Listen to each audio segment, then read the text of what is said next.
Hello and welcome to Bulls Live here on Proper Sport. In a groundbreaking move for the Bradford Bulls and Proper Sport, we're going to be streaming live every single week, home and away, as the Bradford Bulls start their new chapter in League One. It's going to be a very exciting time. There have been off-the-field problems in recent years, but it looks like a really good new chapter for the Bradford Bulls, and the optimism returned over to odds. So we're here at Bootham Crescent today. We're going to bring you all the action of everything that's happening as York City Knights take on the Bradford Bulls. I'm very, very pleased to say that we are joined by John Keir, the Bradford Bulls head coach. Thanks a lot for joining us, John. Really appreciate it. Yeah, it's a pleasure. Looking forward to this afternoon. It should be an absolute cracker. I'm also joined by one of the men that's won just about everything there is to win in the game of rugby league, and most of that with the Bradford Bulls. Robbie Hunter-Paul. Robbie, how are you? I'm very good, thank you, Danny. Looking forward to the game today. Should be absolutely cracking. Yeah, really looking forward to it. John, I was just talking about some of the optimism there. It really does seem some optimism going into this League One season. Now you've had a lot of time to prepare with the players. Are you looking forward to it now and getting kicked off? Yeah, very much so. They're ready to play, in all honesty, but the pleasing thing for me was that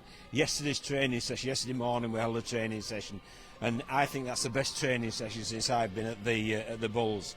And if that's transferred onto the field of play, we'll perform really well.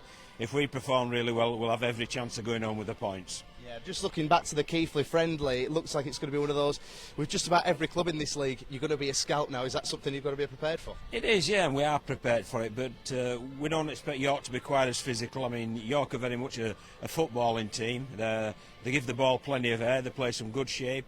They've got some good quality down the middle, but good halfbacks and some good strike wide out. So it'll be a challenge, but it should be a challenge. And should we come away from this ground successful, I think we can go to any ground in League One and come away successful.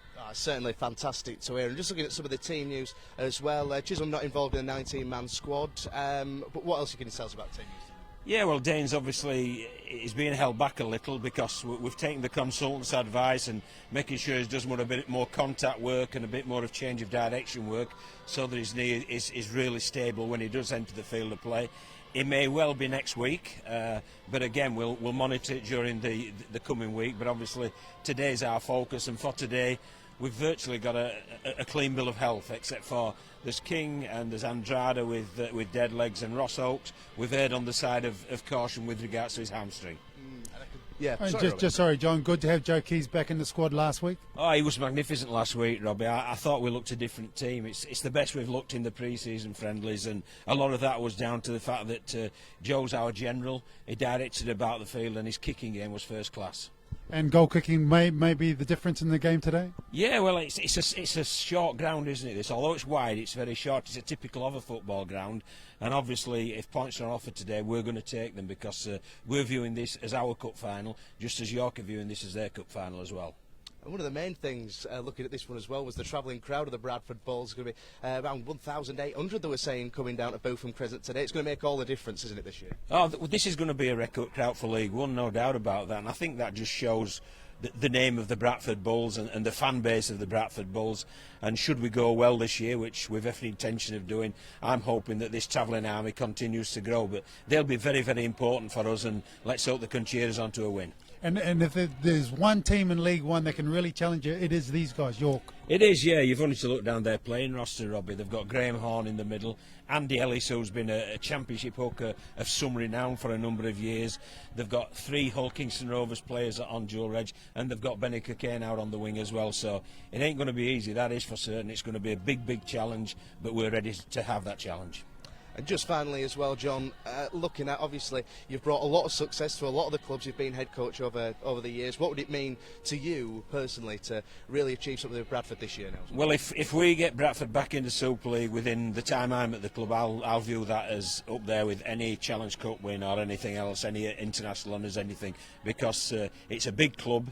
It has spiralled down.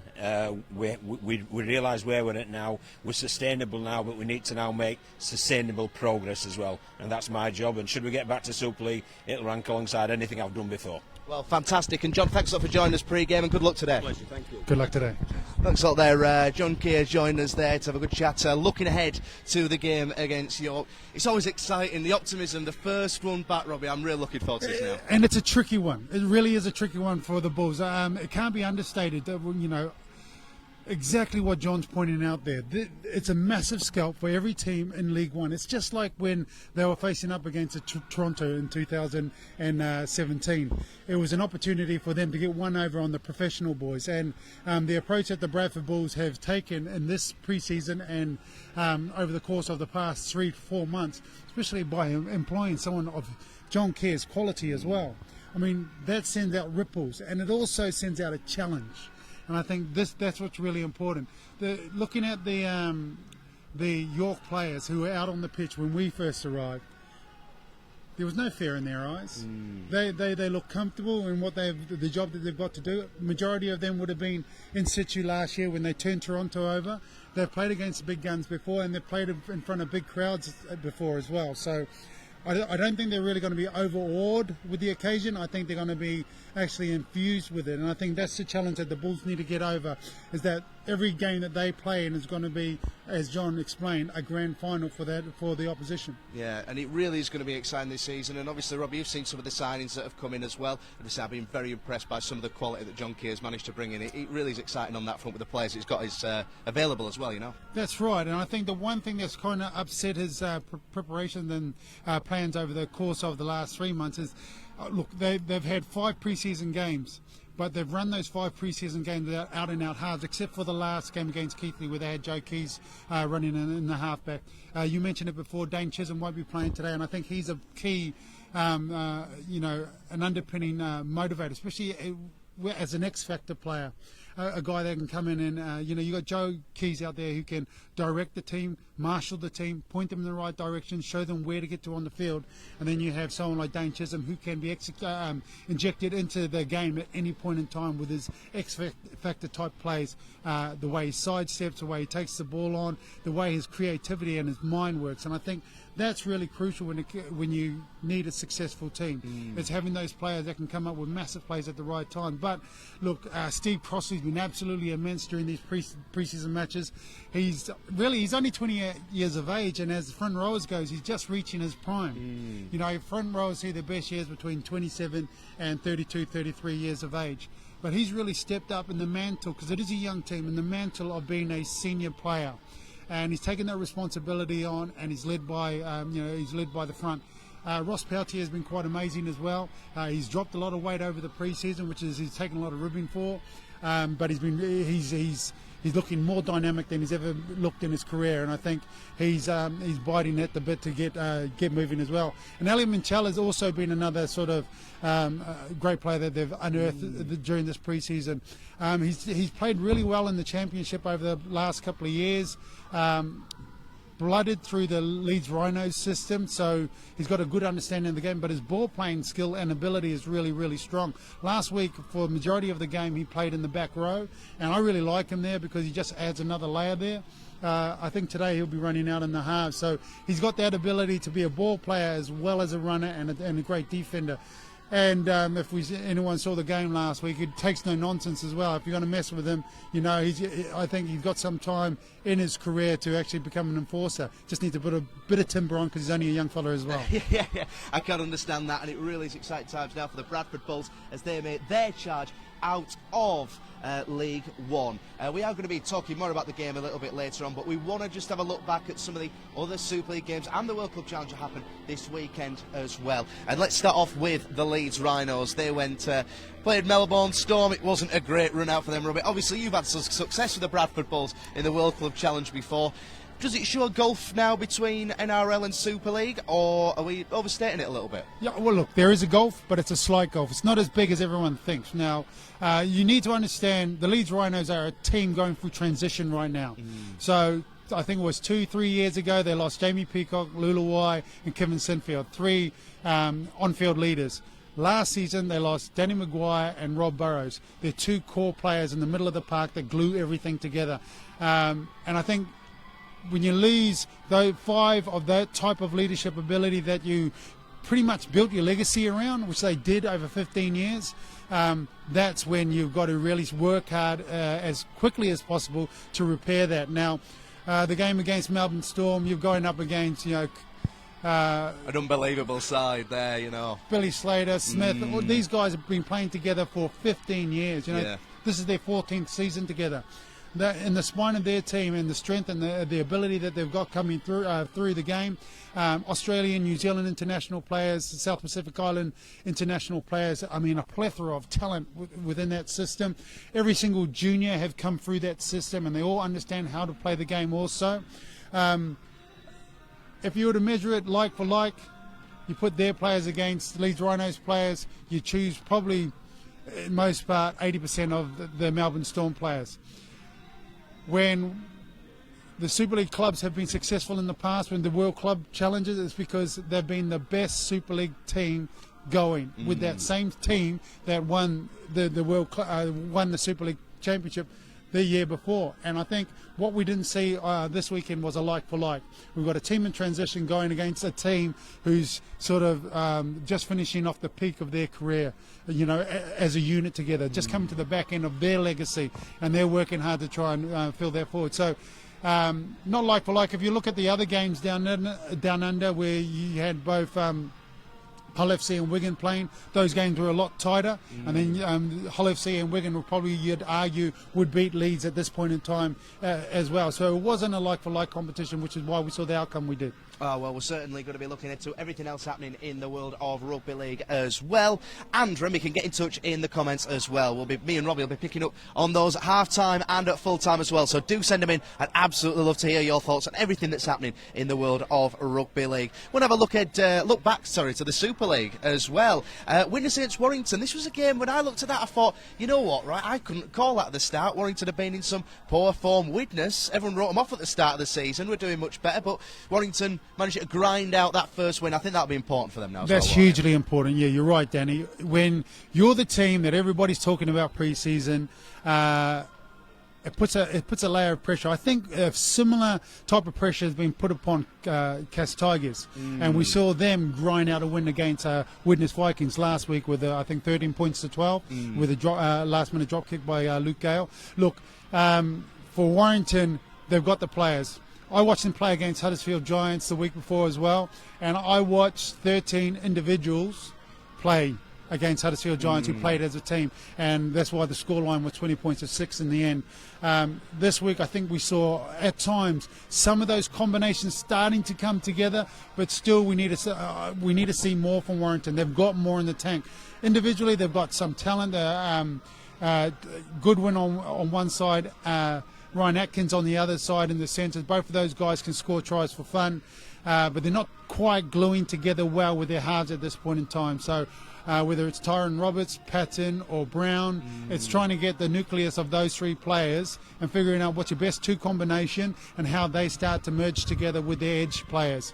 They've got forwards that can set platform. They've got a great forward pack, but I think that game against Widnes on Friday night was purely and simply, you know what, let's just get a win. Let's get 2 points on the board and let's take the pressure off us. Because now they can start on the focus of putting their combinations together. I think they've had some poor preseason matches. I think they've only had one preseason game with Tyron Roberts especially, who's come across with a lot of profile. So it's going to be an interesting next couple of months for Warrington. They really need to bed down, work on their combinations and make sure all of that talent works in synergy, because if they don't get the synergy, they're going to continue to get lose, and then they're going to find themselves circling the bottom of the barrel and then really start to put pressure on themselves when they get near those middle eights, Super 8s. I'm certainly looking forward to it, because one big player I'm looking forward to seeing a little bit more of as it comes through is Ben Murdoch-Masila as well. I think it could be absolutely massive for Warrington this season. Now, let's have a look elsewhere then as well. Let's have a look at Hull KR, and a big starting win for them this season as well. But on the other side of things, for Callan, obviously a lot of people thought they might get in the top 8 this season, obviously in the £1 million game last season. It doesn't look like they've totally kicked on from that now, does it? Absolutely woeful against Widnes in the first game. No discipline. I think it was 15 penalties to 4. And you're not going to win a game. It doesn't matter who you are. You're not going to win a game if you're not going to have your discipline. Now, you fast forward a week, and they're back in Catalan, and they're playing St. Helens, the team, the it team. St. Helens are the it team, and St. Helens within, I think, the opening set of the game, they score a try. Benny Barber skins, I can't remember who it was, on the right flank of Catalans. They go through and they put 4 points on the board. But then all of a sudden, Catalan wake up. They're playing at home once again. They're in their place that they feel really comfortable, and that means they're going to start playing rugby. And I think for the most part, St. Helens were really relieved that they got away with the win there, because Catalan did play to their potential, and with David Mead at the back, I think that looks really strong. Guizot just signed this week as well, so that's going to give Steve McNamara some nice headaches as to where he's going to start positioning players. But then fast forward a week again, and then Steve McNamara must be pulling his hair out. I mean, he's a whole lad. So going home, so to speak, he'd probably be thinking to himself, you know what?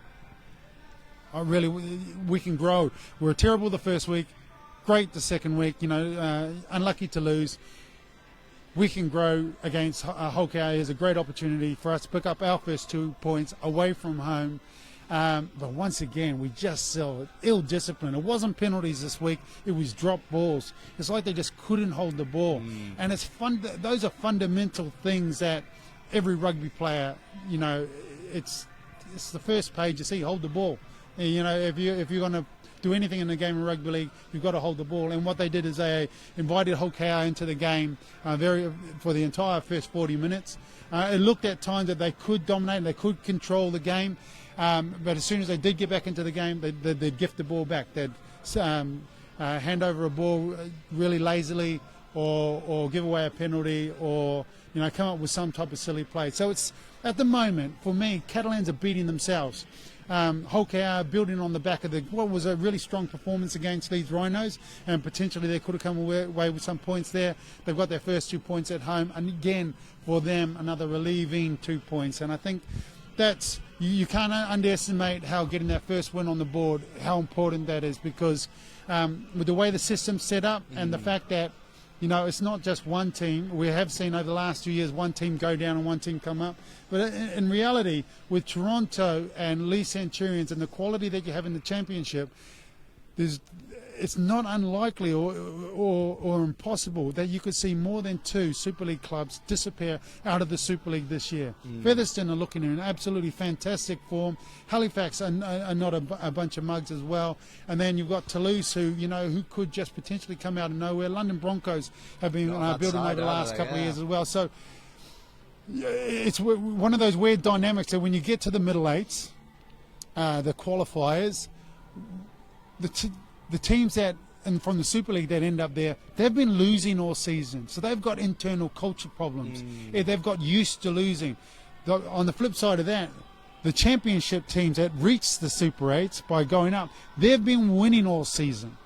So it's a psychological approach to how you get to it. So it's really important that the Super League clubs, to do well, have to keep winning points and have to keep performing and make sure that they keep their culture strong.